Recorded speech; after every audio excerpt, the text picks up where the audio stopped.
الحمد لله الذي غرس لنا شجرة طيبة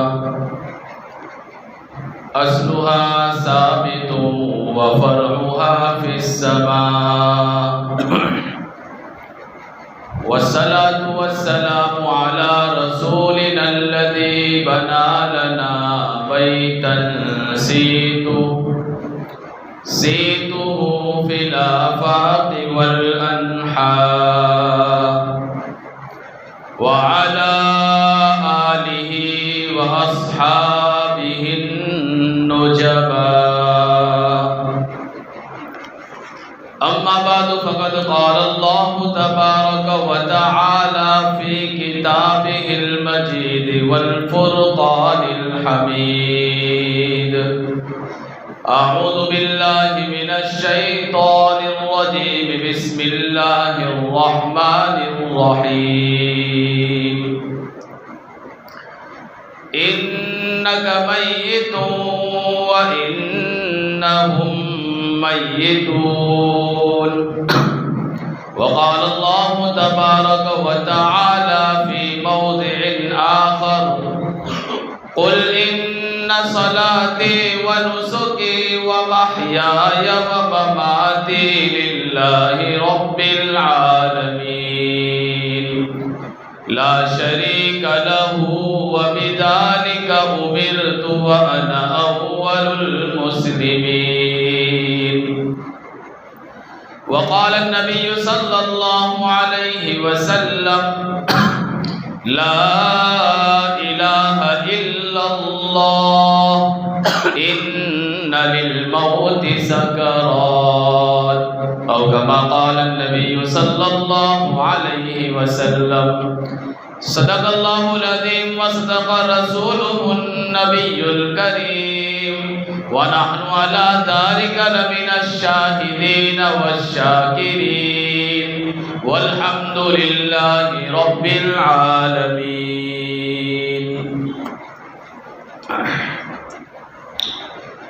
حسن کی مثال تو محمد ہے، حسن کی مثال تو محمد ہے، لیکن محمد کی مثال کوئی نہیں. لفظ محمد بول کر تو دیکھو، لفظ محمد بول کر تو دیکھو، ادب سے ہونٹ بھی ہونٹوں کو چوم لیتے ہیں. کہتے ہیں عشق کرو اس سے جس سے کوئی حسین نہ ہو، میں اپنے نبی سے عشق کیوں نہ کروں، ان سے ہنسی کوئی نہیں. جہاں سر جھکے وہ مقام خدا ہے، جہاں سر جھکے وہ مقام خدا ہے، جہاں دل جھکے وہ مقام مصطفیٰ ہے. زندگیاں بیت گئی اور قلم ٹوٹ گئے، زندگیاں بیت گئی اور قلم ٹوٹ گئے، تیرے اوصاف کا ایک باب بھی پورا نہ ہوا. سرکار دو عالم تاجدار مدینہ حضرت محمد الرسول اللہ صلی اللہ علیہ وسلم کی وفات شریفہ کے تعلق سے مسلسل 2 جمعہ سے کچھ عرض کر رہا ہوں.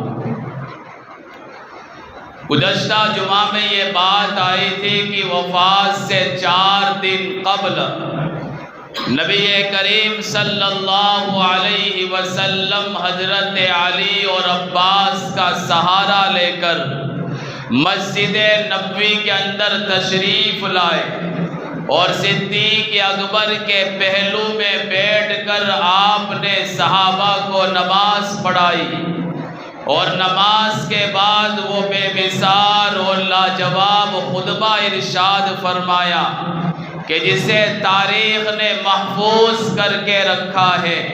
پھر نبی کریم صلی اللہ علیہ وسلم اپنے حجرے میں تشریف لے گئے اور 4 دن کے بعد آخر وہ دن آ ہی گیا کہ جس سے کسی کو رستگاری نہیں ہے، ہر کسی کو موت آنی ہے۔ اور قرآن کریم نے ڈنکے کی چوٹ یہ اعلان کیا ہے، کل نفس ذائقۃ الموت، دنیا میں بسنے والا ہر نفس، ہر سانس لینے والا جو بھی ہوگا اسے موت کا مزہ چکھنا ہے۔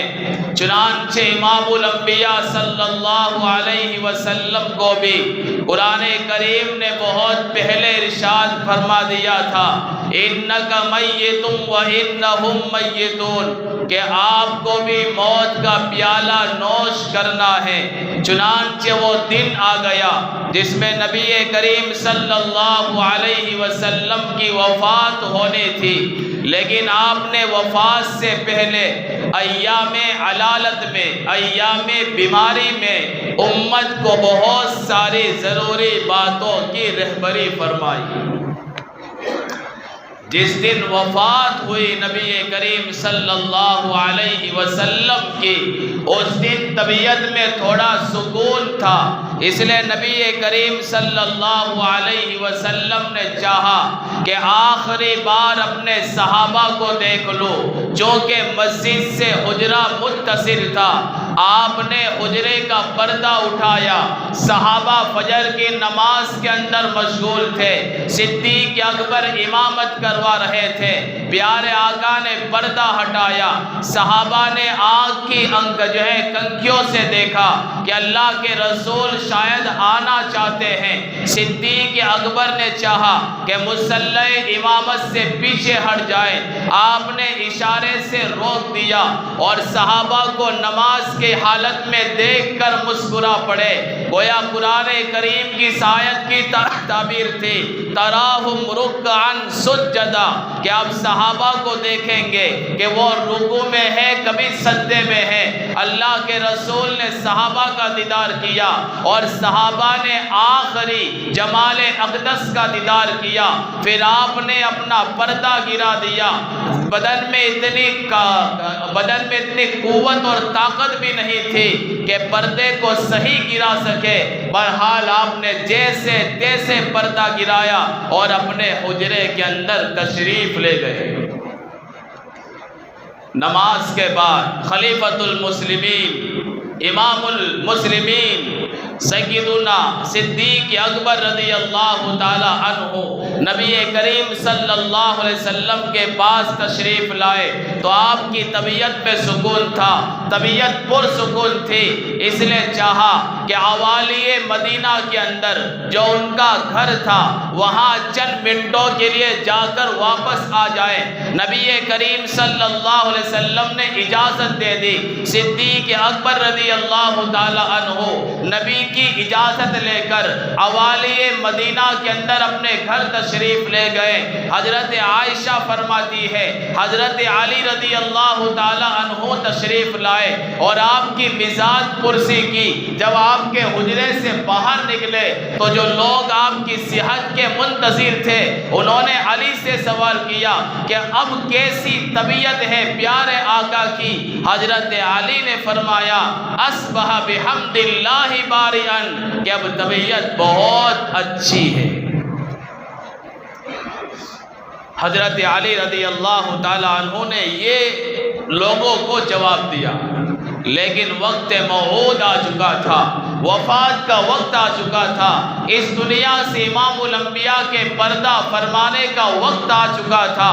اس لیے تھوڑی ہی دیر کے بعد پھر طبیعت خراب ہوتی چلی گئی، تکلیف میں اضافہ ہوتا چلا گیا، بے در پہ کشی کا حملہ ہوتا رہا، اور پیارے آقا جو امام الانبیاء تھے جس کے صدقے میں کائنات کو سجایا گیا، چاند اور سورج کو زینت بنایا گیا، اس امام الانبیاء پر سخت تکالیف کے حملے شروع ہوئے، بار بار بے ہوشی ہوتی جا رہی تھی۔ اللہ کے نبی صلی اللہ علیہ وسلم پر غشی کا دورہ ہو رہا تھا۔ حضرت عائشہ فرماتی ہے کہ اسی وقت میں آپ کی لخت جگر، نور نظر، جنتی عورتوں کی سردار سیدہ فاطمہ الزہرا رضی اللہ تعالی عنہا تشریف لے آئی۔ اللہ کے رسول کی بیوی حضرت عائشہ فرماتی ہے جب وہ آ رہی تھی کان مشیتہا مشی النبی صلی اللہ علیہ وسلم، حضرت فاطمہ کا چلنا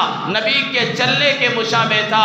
اللہ کے رسول نے اس حالت میں ان کو دیکھا تو فرمایا مرحبا بابنتی، میری بیٹی آ جاؤ تمہیں مرحبا کہتا ہوں۔ ثم اجلسہا عن یمینہ، پھر اپنی لخت جگر کو اپنی دائیں جانب بٹھا دیا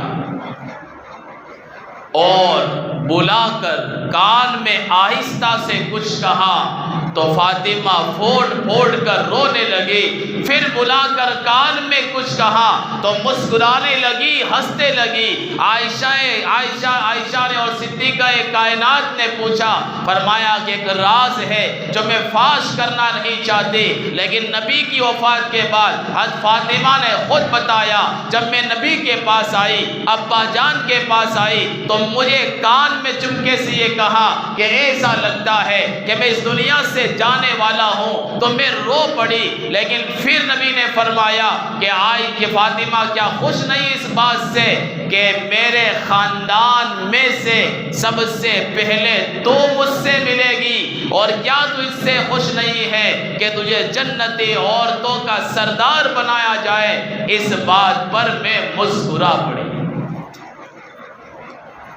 نبی کریم صلی اللہ علیہ وسلم اپنے حجرے میں تھے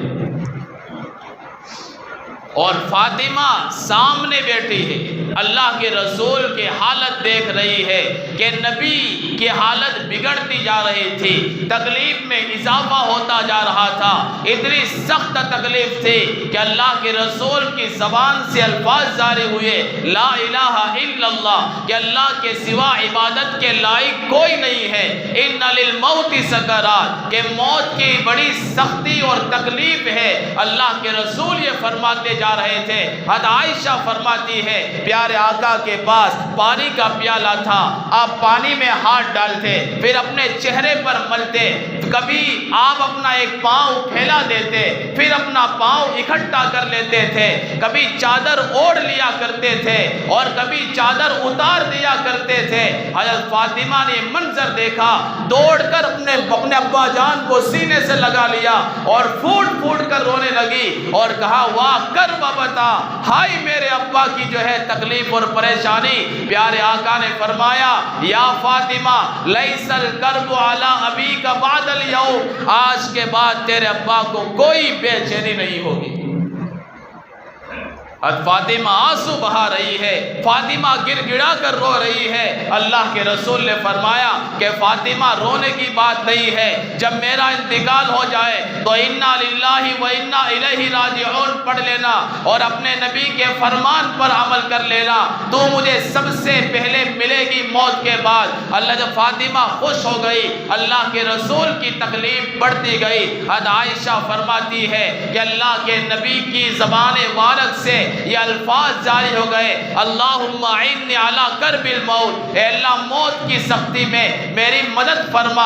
اللہ کے نبی کی حالت عجیب سی ہو گئی تھی، کوئی چین نہیں تھا، کوئی راحت نہیں تھی، آپ کو سکون نہیں تھا، ہر دم اللہ کی طرف رجوع تھا۔ حضرت عائشہ فرماتی ہے ایسی حالت میں زبان لڑ کھڑا رہی تھی، قدم لڑ کھڑا رہے تھے، ایسی حالت میں بھی امت کو پیغام دیا اور ہم نے اپنے کان لگا کر سنا۔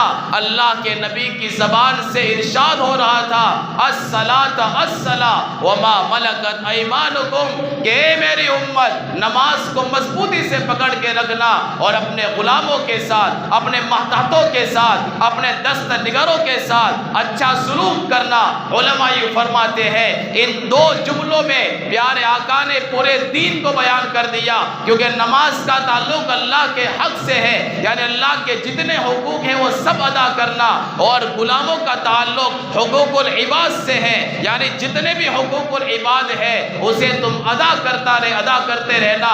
اندازہ لگاؤ عزیزو، پیارے آقا کی زبان لڑ کھڑا رہی ہے، کمر بل کھا چکی ہے، قدم میں طاقت نہیں ہے، ایسی حالت میں پیارے آقا امت کو پیغام دے رہے ہیں الصلاۃ الصلاۃ، کہ نماز کسی حال میں نہ چھوڑنا۔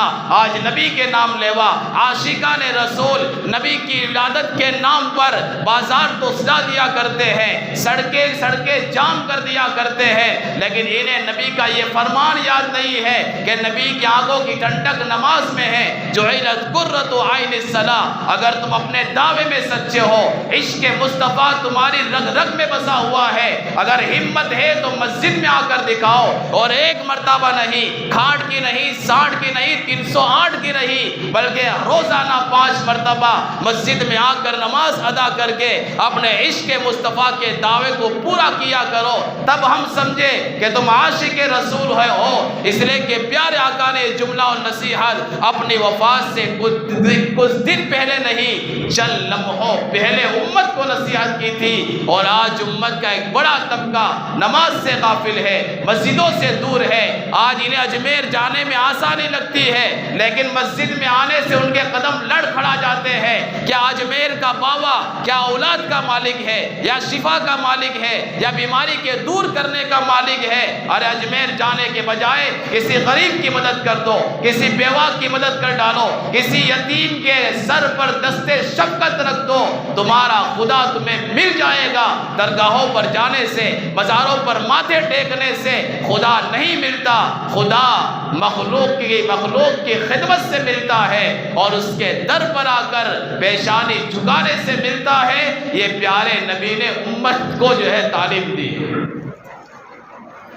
الصلاۃ الصلاۃ وما ملکت ایمانکم، حضرت عائشہ فرماتی ہے اللہ کے رسول نے جب بات ارشاد فرمائی، اسی وقت عبد الرحمن بن ابی بکر رضی اللہ تعالی عنہما تشریف لائے، آپ کے ہاتھ میں تازہ مسواک تھی، پیارے آقا کی نگاہیں مسواک پر جا گری، آپ کا سر میری گود میں تھا۔ حضرت عائشہ فرماتی ہے میں پیارے آقا کے منشا کو سمجھ گئی، میں نے مسواک منگوائی، اپنے دانتوں میں ڈالی اور اسے چبائی، پھر نبی کی خدمت میں پیش کر دی۔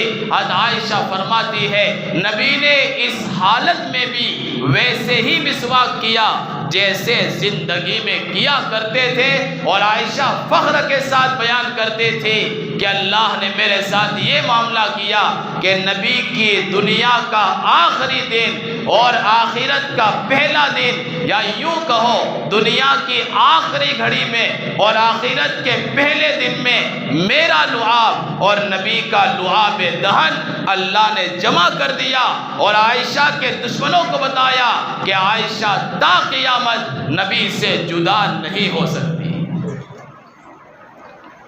آخری وقت میں عائشہ کی گود ہے اور آپ کا لعاب دہن اور نبی کا لعاب دہن مل رہا ہے، اس سے بڑھ کر نبی کی محبوبیت کیا ہوگی؟ حضرت عائشہ فرماتی ہے نبی کریم صلی اللہ علیہ وسلم آخری گھڑیوں کے اندر بالرفیق الاعلی بالرفیق الاعلی بالرفیق الاعلی یہ فرما رہے تھے کہ مجھے تو اپنے رب سے ملنا ہے، کیونکہ بہت پہلے بیان کر چکے تھے کہ اللہ تعالیٰ نے ایک بندے کو اختیار کیا ہے اور اس بندے اختیار دیا ہے اور اس بندے نے اپنے رب کو اختیار کر لیا ہے، اس لیے اسی سوال کا جواب دیتے ہوئے حضرت عائشہ فرماتی ہے کہ اللہ کے نبی بھی یہ جملہ ارشاد فرما رہے تھے، چنانچہ وہ آخری گھڑی آ گئی۔ حضرت عائشہ فرماتی ہے چاشت کا وقت تھا، سینے میں گڑگڑاہٹ سی پیدا ہو گئی، اللہ کے رسول کی حالت بے چین ہو گئی، پھر اللہ کے رسول نے آخری الفاظ اپنی زبان سے نکالے اور 3 مرتبہ ارشاد ارشاد فرمایا بالرفیق الاعلیٰ بالرفیق الاعلیٰ بالرفیق الاعلیٰ، اپنی انگلی آسمان کی طرف اٹھائی اور کہا کہ مجھے تو اپنا رب مطلوب ہے، اپنا رب مطلوب ہے اور اپنا رب مطلوب ہے۔ یہ کہہ کر امام الانبیاء اپنی حیات طیبہ کی 63 سالہ زندگی کا سنہرا دور ختم کر کے ہمیشہ اس دنیا سے رخصت ہو گئے اور عالم جاودانی رحلت فرما گئے۔ انا للہ و انا الیہ راجعون۔ وہ امام الانبیاء 12 ربیع الاول کو اس دنیا سے چلے گئے جن کے آنے سے سورج اور چاند خوشیاں منا رہے تھے، آسمان بھی جن کے دیدار کو ترسا کیا کر ترستا تھا، پتھر ان کو سلامی دیا کرتے تھے، درخت ان کے اشارے پر زمین کو پھاڑ کر ان کی خدمت میں آ جایا کرتے تھے۔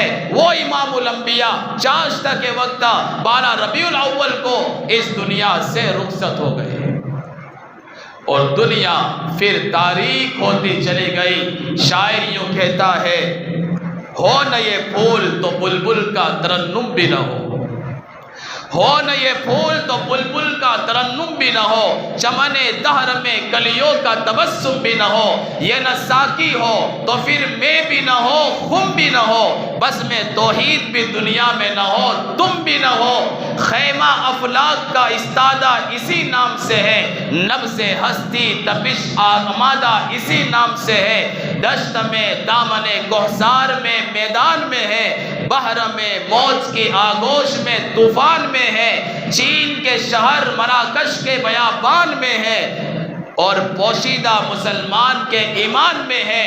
چشم اقوام یہ نظارہ ابد تک دیکھے، رفعت شان و رفعنا لک ذکرک دیکھے کہ دنیا نے امام الانبیاء کو ہمیشہ چمکتا اور جو ہے دمکتا دیکھا، لیکن آج وہ آفتاب و مہتاب نبوت ہمیشہ اس دنیا سے رخصت ہو گیا۔ اور وفات کے بعد کیا ہوا؟ علماء نے جو لکھا ہے وہ میں آپ کے سامنے بیان کرتا ہوں۔ جب آپ کی وفات کی خبر صحابہ کے اندر پھیل گئی تو مسلمانوں کے جگر کٹ گئے، قدم لڑ کھڑا گئے، چہرے بجھ گئے، آنکھیں خون بہانے لگی، زمین و آسمان سے خوف آنے لگا، سورج تاریک ہو گیا، آنسو بہہ رہے تھے اور تھمتے نہیں تھے۔ کئی صحابہ حیران و پریشان ہو کر آبادیوں سے نکل گئے اور کئی جنگل میں جا کر بس گئے۔ جو بیٹھا تھا بیٹا رہ گیا، اس کو بیٹھ جانے کا یارہ نہ ہوا۔ مسجد نبوی قیامت سے پہلے قیامت کا منظر پیش کر رہے تھے، ہر طرف صحابہ نڈال بیٹھے تھے، کوئی آنسو بہا رہا تھا، کوئی چیخیں مار رہا تھا۔ ادھر نبی کی لخت جگر نور نظر آج انس کو کہہ رہی تھی، ارے انس یہ تو بتاؤ کہ تم نے کن ہاتھوں سے میرے ابا جان پر مٹی ڈال کر آئے ہو؟ کیا تمہارے دلوں نے برداشت کر دیا؟ اس جذب اطہر پر اللہ نے مکھی کا بیٹا گوارا نہیں کیا، تم نے اپنے ہاتھوں سے اس نبی پر مٹی ڈال دی۔ یہ فاطمہ انس سے کہہ رہی ہے۔ ادھر صدیق اکبر حوالی مدینہ سے نبی کریم صلی اللہ علیہ وسلم کی موت کی خبر سن کر آئے، دوڑتے ہوئے آئے تو اللہ کے رسول کے چہرے سے پردہ ہٹایا اور آپ کو کہا کہ اللہ کے رسول آپ کی زندگی بھی پاک تھی، آپ کی موت بھی پاک تھی۔ یہ کہہ کر اللہ کے رسول کا یہ خلیفہ مسجد نبوی کے اندر آیا تو عجیب منظر تھا، عجیب سما تھا۔ اسلام کا دوسرا خلیفہ، منافقین کا پکا دشمن، جس کی ننگی تلوار ہمیشہ دشمنان اسلام کے سر قلم کرنے کے لیے اڑ جایا کرتے تھے، وہ سب سے بڑا بہادر بیٹھ جو نڈال ہو چکا تھا اور اعلان کر رہا تھا مسجد نبوی کے اندر، ارے او منافقو، جس کسی نے یہ کہا کہ نبی وفات پا چکے ہیں، عمر کی ننگی تلوار اس کا سر قلم کر ڈالے گی، ہاں تم یہ کہہ سکتے ہو جیسے موسیٰ کوہ طور پر اللہ کے پاس گئے تھے اور 40 دن کے بعد واپس آ گئے تھے، میرا نبی مرا نہیں ہے بلکہ 40 دن کے لیے اللہ کے پاس چلا گیا ہے۔ یہ عمر اعلان کر رہے تھے، عثمان اپنے گھر میں گمسم بیٹھے تھے، ہمت ہی نہیں ہو رہی تھی کہ باہر نکلے۔ ایسی حالت میں صدیق اکبر جو مرد مجاہد تھا، جبل استقامت تھا اور اپنی بات میں سچا اور پکا تھا اور نبی کی نیابت کرنے والا تھا، عمر کو چھوڑ کر منبر رسول کو سنبھالا اور قرآن کریم کی آیت کریمہ پڑھی، وما محمد الا رسول قد خلت من قبلہ الرسل۔ ارے او لوگو، محمد صرف رسول ہی تو تھے، انسان ہی تو تھے۔ جب وہ انسان تھے تو موت تو آنی ہے۔ عمر فرماتے ہیں جب اس آیت کو میرے کان نے سنا، ایسا لگا یہ آیت تو آج ہی اتری ہے۔ اور کیا اس مرد مجاہد نے جملہ کہا، من کان یعبد محمدا فإنہ قد مات ومن کان یعبد الذی فی السماء فإنہ حی لا یموت، کہ لوگوں سنو، جو محمد کی عبادت کرتا تھا تمہارا خدا مر چکا ہے، اور جو محمد کے رب کی عبادت کرتا تھا وہ آج بھی زندہ ہے، حی لا یموت ہے، اسے نہ اونگ آ سکتی ہے نہ نیند آ سکتی ہے۔ بس اس اعلان سے سارے صحابہ تھم گئے۔ نبی کے نام پر جشن منانے والوں، تمہیں نبی کی ولادت تو یاد رہی، یہاں مسجد نبی قیامت کا منظر پیش کر رہا ہے، تمہیں وہ نہیں دکھا۔ 12 ربیع الاول اگر نبی کی پیدائش ہے تو 12 ربیع الاول ہی نبی کی وفات کا دن ہے۔ ساری تاریخ میں وفات کے دن آہو بکا میں سنائی دیتی ہے، وہ تمہارے کان تک کیوں نہیں پہنچی؟ عمر کا اعلان تمہارے کانوں نے کیوں نہیں سنا؟ لخت جگر فاطمہ کی آہو بکا تمہارے کانوں نے کیوں نہیں سنی؟ لیکن تم نبی کا نام لے کر سڑکوں پر آ کر ڈی جے بجاتے ہو، نبی کا نام لکھ کر ان جھنڈیوں کی بے حرمتی کر ڈالتے ہو، مسجدوں کو ویران کر کے بازاروں کو سجا دیا کرتے ہو۔ کیا تمہارا عشق رسول یہی ہے؟ سوچنے والی بات ہے، جبکہ قرآن کریم آپ کی وفات کو بار بار اعلان کر رہا ہے کہ آپ کو مرنا ہے، آپ کو مرنا ہے، اس دنیا سے جانا ہے، لیکن یہ بات کبھی دل میں دماغ میں آئی نہیں۔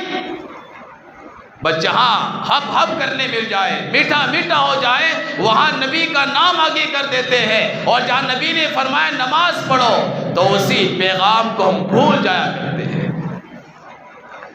بہرحال یہ بڑا المناک یہ واقعہ ہے اور بڑی پرسوز تاریخ ہے نبی کریم صلی اللہ علیہ وسلم کی وفات شریفہ کی، کہ اچھے اچھے بہادر نڈھال ہو گئے، صحابہ دم بہت رہ گئے، اور کئی لوگ جنگل میں چلے گئے اس نیت سے کہ جب نبی ہی نہیں رہے تو آپ کے بعد جینے میں کیا مزہ، یوں کہہ کر صحابہ جنگل کی طرف رواں دواں ہو گئے۔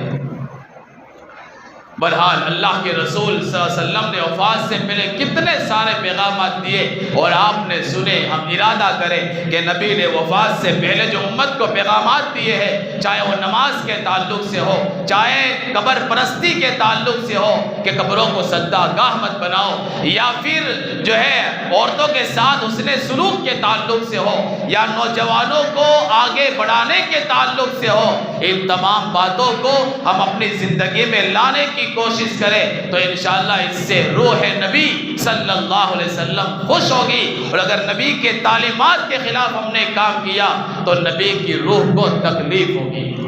اللہ سے دعا ہے کہ اللہ تبارک و تعالی نبی کی تعلیمات پر ہمیں عمل کرنے کی توفیق نصیب فرمائے۔ آمین وآخر دعوانا ان الحمدللہ رب العالمین۔